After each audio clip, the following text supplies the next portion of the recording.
আপনার সামান্য একটু সচেতনতাই হয়তো একজন স্ট্রোকের রোগীর মৃত্যু ঝুঁকি অনেকটাই কমিয়ে দিতে পারে।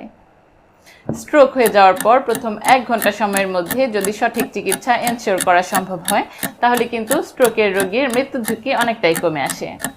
এছাড়াও প্রথম 1 ঘন্টাকে যদি কাজে লাগানো যায়, তাহলে কিন্তু তার পরবর্তী জীবনের পার্মানেন্ট বিকলাঙ্গতাও অনেক ক্ষেত্রেই এড়িয়ে যাওয়া সম্ভব।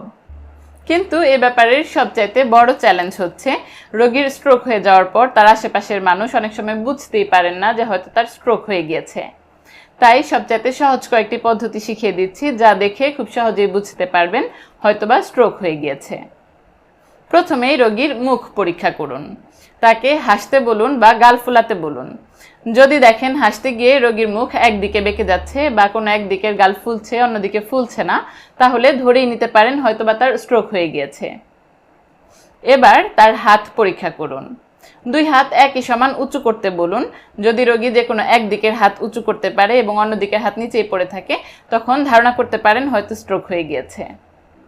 তারপর রোগীকে একটি সহজ বাক্য বলতে বলুন। যদি রোগী বাক্যটি বলতে না পারে বা গোংরানির মতন আওয়াজ করে, তখন ধরেই নিতে হবে হয়তো তার স্ট্রোক হয়ে গিয়েছে।